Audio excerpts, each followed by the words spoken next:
Today's lesson is New Zealand, Natural Beauty and Adventure. Hi, everybody. My name is Roger. And I'm Helen. And today we're traveling to New Zealand, and it's a great place to enjoy the great outdoors. They've got lots of natural beauty, and you can have lots of adventure there. Yes, I personally have never been to New Zealand, but I would really, really love to go because I would love to visit both of the islands. I heard that it's made up of two main islands, right? A North Island, or called the North Island, and the South Island. Indeed, I haven't been there myself either, but when I was planning to go there, I realized that the place has a lot of stuff to do in the great outdoors. So I thought, I can do that stuff right here in Taiwan. I can do parasailing here and climb mountains and go canoeing and stuff like that. So I didn't really see the need to go to New Zealand anytime soon. But hey, this article may inspire me or may arouse me to go to New Zealand.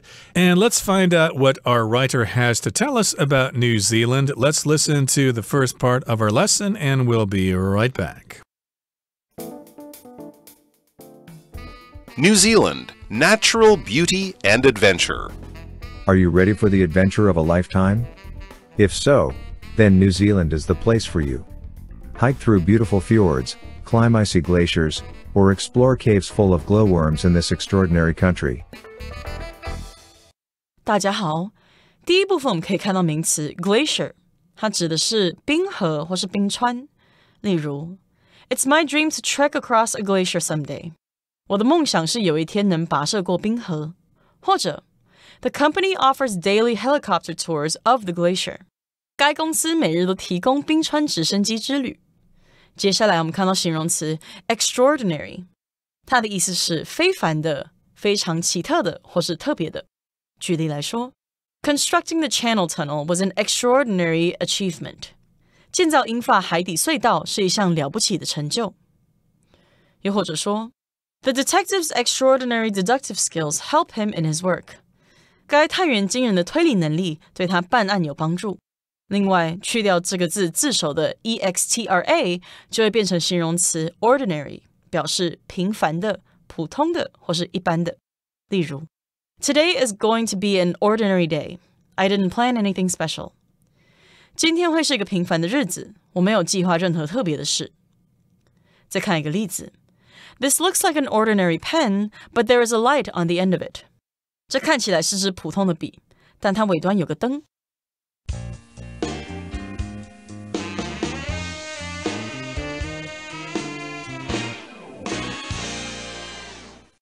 So we're going to take a look at New Zealand and we're going to dive right in right now. So the writer says, are you ready for the adventure of a lifetime? If so, then New Zealand is the place for you. Obviously, New Zealand is a place for people who are into adventures, not something that's calm or that's going to make you stay indoors all day. New Zealand is for people who tend to like outdoor activities, adventures, and that kind of thing. Exactly. So it is a paradise for people who love the great outdoors. And we're beginning by asking a question. Are you ready for the adventure of a lifetime? If so, then New Zealand is the place for you. It's suitable for you. It's got lots of things for you to do if you like adventure and if you like the great outdoors. And in the next sentence, it kind of tells us what we can do if we go to New Zealand. You can hike through beautiful fjords, climb icy glaciers, or explore caves full of glowworms in this extraordinary country. Now, we should explain what a fjord is. A fjord is like when water from the ocean kind of goes into a very narrow bay between mountains. They're most common in Norway and Iceland, I believe. They actually are formed by glaciers, or they were formed by glaciers, I believe. But apparently they also have them in New Zealand, and they're quite beautiful. New Zealand also has icy glaciers. A glacier is a very large mass of ice that usually moves across a body of water. It moves very slowly. And as far as I know, approximately 90% of the world's glaciers are in Antarctica. But here in New Zealand, you can also catch sight of some glaciers and you can even climb some of them. Right, and of course a glacier is a large river of ice as you describe it in Chinese. And I should mention that this word can be pronounced different ways. In the American dictionary, we got the word glacier and glacier, but I believe British people say glacier, so it depends on where you are. Hey, I'm an American, we say glacier, and that's what we're going to go with today. So yes, you can climb those glaciers, which are quite icy. I don't know what else they would be. Glaciers do have a lot of ice. Or you could explore caves that are full of glowworms, and you could do this all in this extraordinary country. A glowworm is a kind of insect, which I think we'll talk about later, but let's just say that it is a kind of insect that can glow in the dark or can produce light in the dark, just like fireflies. Yes, and because New Zealand offers all of these sights and all of these natural wonders, it can be described as an extraordinary country. Something that is extraordinary is very special, very unusual, or surprising. So yes, New Zealand is an extraordinary country because it has all of these attractions. I could also say, if I wanted to use the word extraordinary, that man has an extraordinary amount of strength. He is just so muscular. Indeed. So I should also mention that the word extraordinary can also be pronounced extraordinary, but that's a much rarer pronunciation. Most people say extraordinary, which means not at all ordinary, very special, very unique. Okay, let's move on now to the next part and talk about some specific things that you can see and do in New Zealand. A perfect introduction to New Zealand's natural beauty is a visit to Milford Sound. This gorgeous fjord is composed of lush temperate rainforests, mountains, and waterfalls. The most famous are Mitre Peak, a steep mountain on the shore, and Bowen Falls, the fjord's tallest waterfall. If you're up for a challenge, hike the Milford Track, one of New Zealand's famed 10 Great Walks. The 53-kilometer walk begins at Lake Te Anau and winds through the landscapes of Milford Sound. 第二部分我们介绍形容词 gorgeous， 它的意思是引人入胜的、美丽动人的、绚丽的或是灿烂的。例如 Ted had a great view of the gorgeous mountains from his cabin. 从 Ted 的小屋可以看到美丽的山景。又或者说 In all my life, I've never seen such a gorgeous dress before.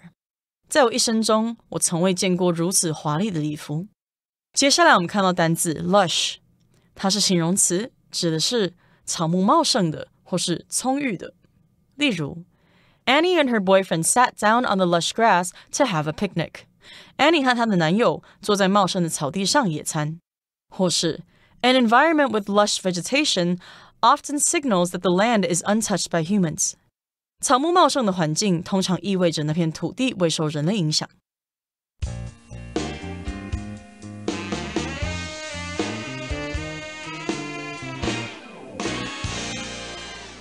So let's say you want to go to New Zealand, but you don't know where to begin. Well, a perfect introduction to New Zealand's natural beauty is a visit to Milford Sound.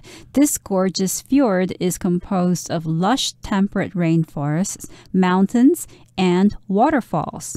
So Milford Sound, we discover, is a fjord, and we talked about what a fjord is before. A fjord is basically a narrow area of sea that lies between two high cliffs. And that's what Milford Sound is. And it's gorgeous, which means it's beautiful.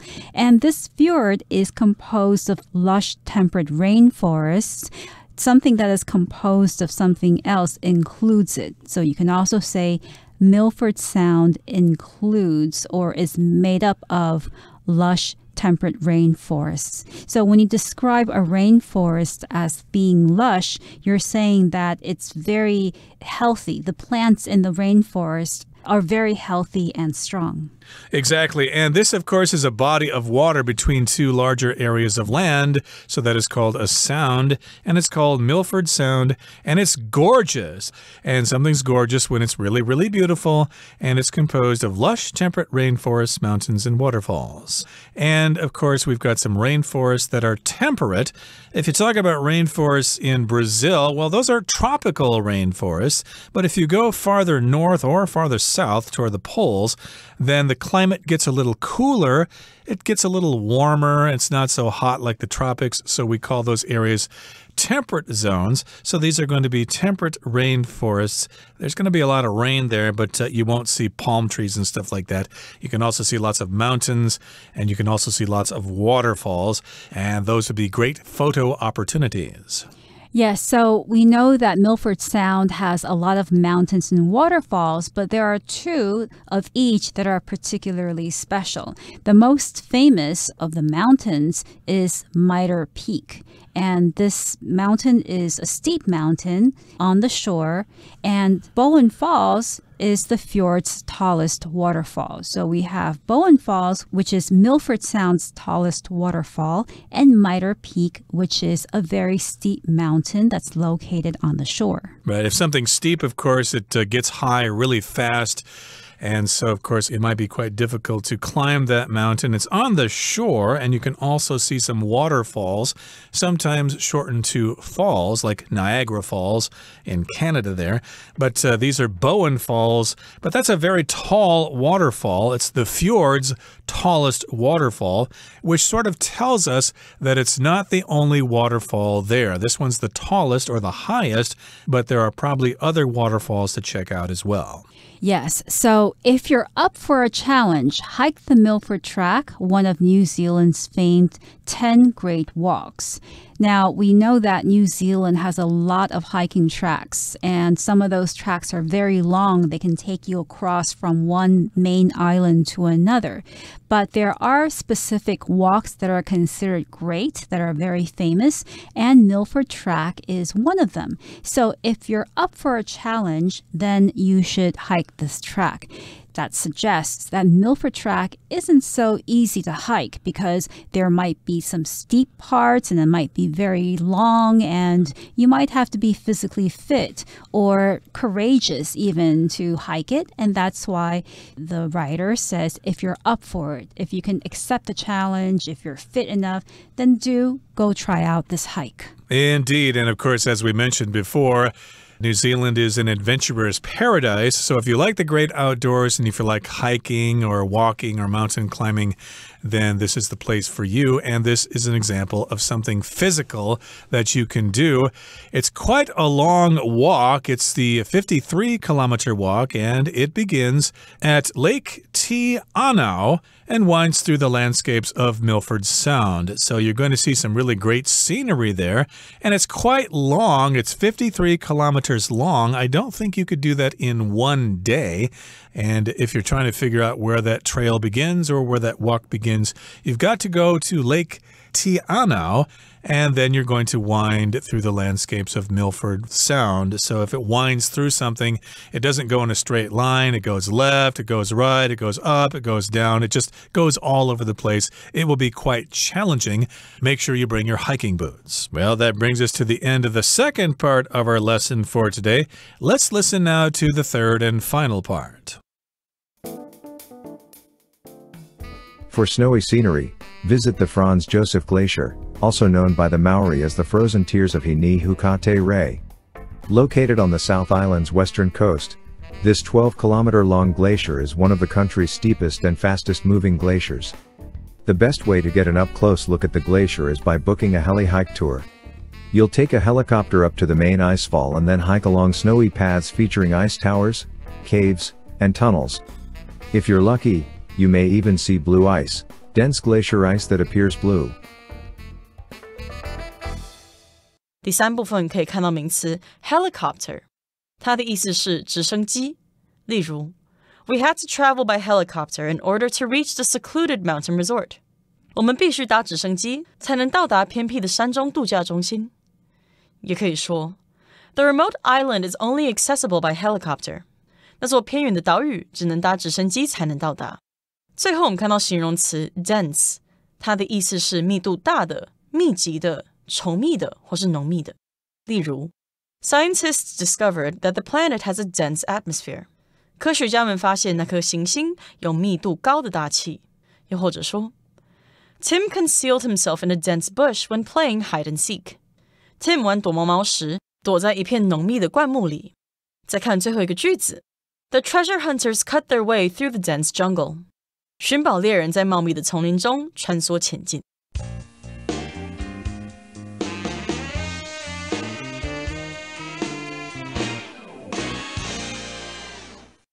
So before we talked about Milford Sound, which is a place that's not very snowy and has temperate weather, but if you're looking for something that's cold or that includes a bit of snow, then you can go to Franz Josef Glacier.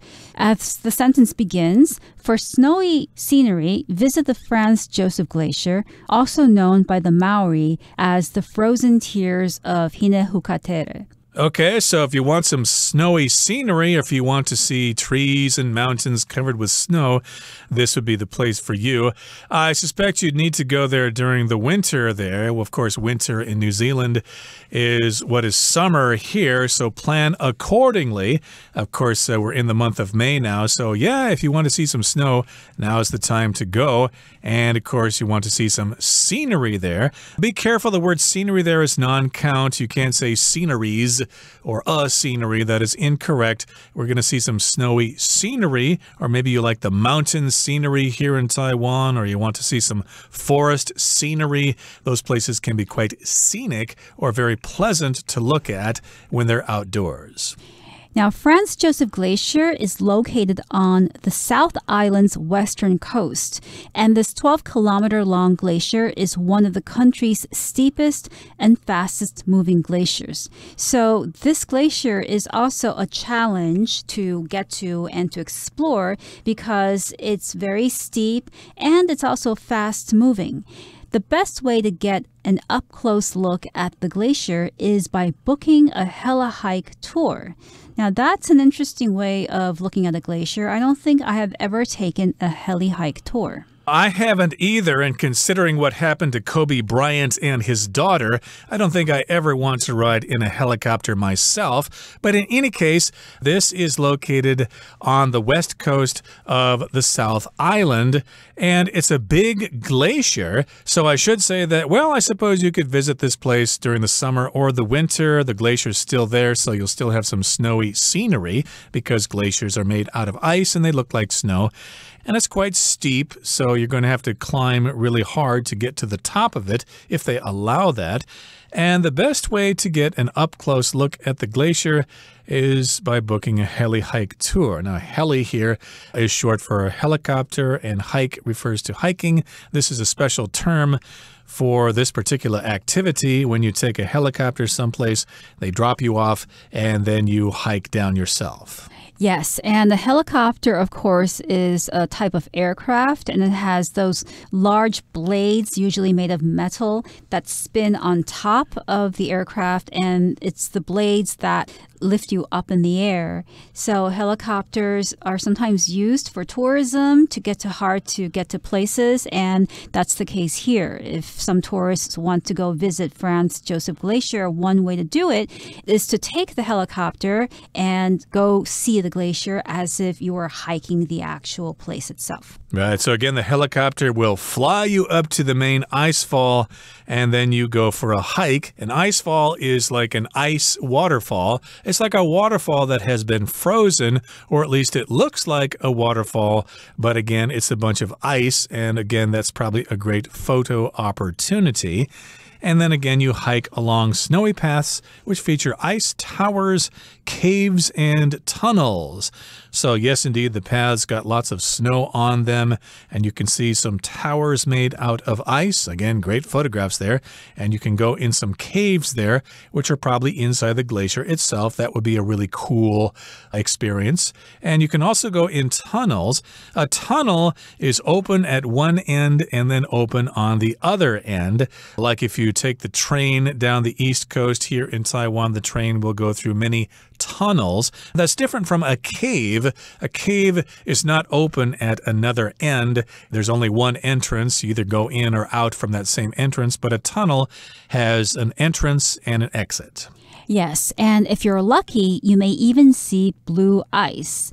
blue ice is dense glacier ice that appears blue. And perhaps that's not really a common sight because you have to be lucky to see it. And this type of ice, which has the color blue, is dense as well. So it's very thick, and it's ice that forms part of the glacier.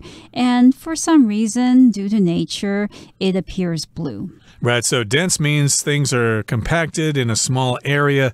Like if there's a fire, you might see some dense smoke, so don't go close to that. You might get hurt.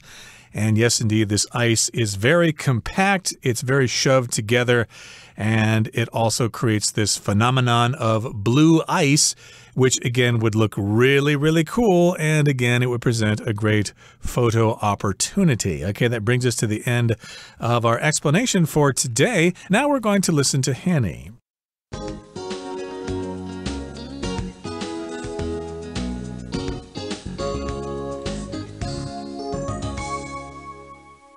各位同学大家好，我是 Hanny。 我们来看今天的文法重点。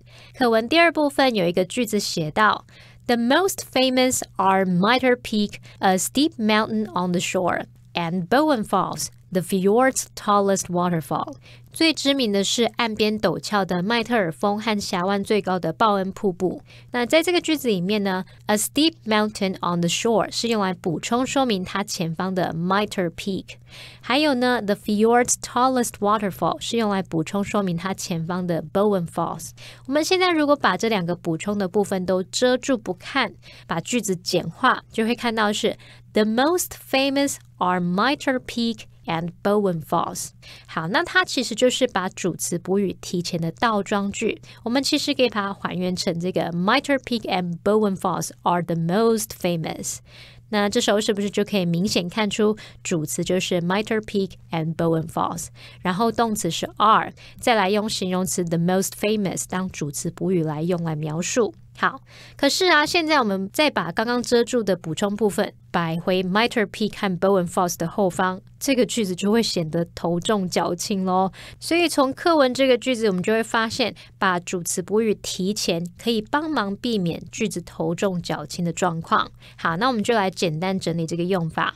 当句中的主词它带有比较长的修饰语时，或者是你要特别强调主词补语的时候，我们就可以把这个主词补语移到句首，然后记得把主词和动词部分倒装。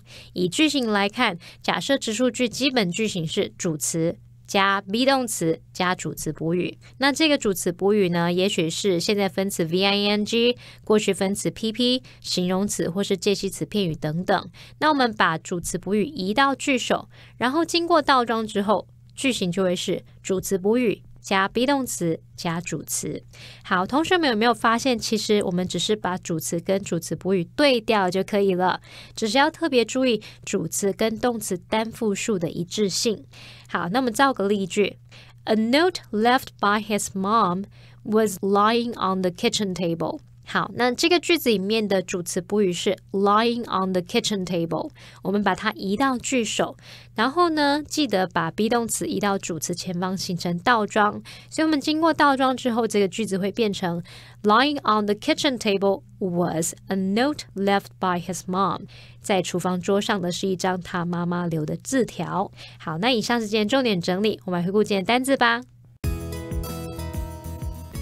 Glacier。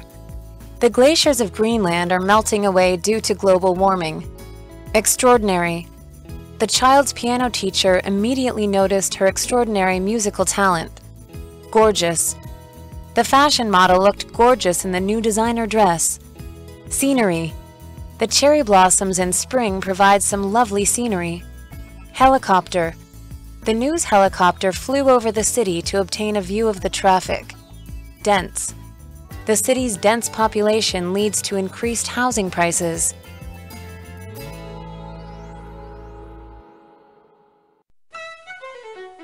Well, everyone, today's article has come to an end, and I sure hope you enjoy reading along with us. I am Helen. I am Roger. See you next time.